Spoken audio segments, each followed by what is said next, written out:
MIT technology review Pakistan کے news studio میں خوش آمدید۔ میں ہوں آپ کا میزبان GM شاہ۔ نیوز راؤنڈ اپ کا آغاز کرتے ہیں۔ بلیٹن کے آغاز میں آپ کو بتاتے ہیں کہ خیبر پختونخوا حکومت نے ڈیجیٹل کیس مینجمنٹ اور مانیٹرنگ کا نظام متعارف کروا دیا ہے۔ بتایا جا رہا ہے کہ ٹیکنالوجی پر مبنی اس نظام کے ذریعے عدالتی کیسوں کی مینجمنٹ اور مانیٹرنگ کا عمل بہتر ہوگا، جس سے کیسوں کو جلد نپٹایا جا سکے گا۔ اس کے ساتھ ساتھ بدعنوانی سے بھی چھٹکارا حاصل ہو جائے گا۔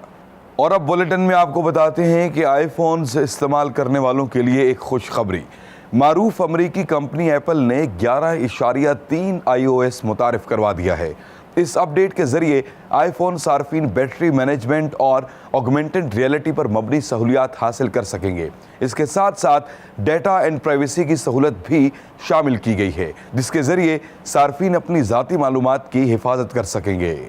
اور اب بلیٹن کے آخر میں آپ کو بتاتے ہیں کہ برطانوی ماہرین نے بچوں کی ہینڈ رائٹنگ سے متعلق ایک تحقیق کی ہے، جس میں یہ خدشہ ظاہر کیا گیا ہے کہ آج کل کے بچے پینسل سے لکھنے کا استعمال کم اور موبائل اور ٹیبلٹس کا استعمال ضرورت سے زیادہ کر رہے ہیں، جس کی وجہ سے ان کے ہاتھ کے مسلز کی حرکت انتہائی کم ہے، جو کہ ہاتھ کی کمزوری کا سبب بن سکتی ہے۔ اس حوالے سے والدین کو بچوں کی ہینڈ رائٹنگ کے متعلق خصوصی توجہ دینے کی ضرورت ہے۔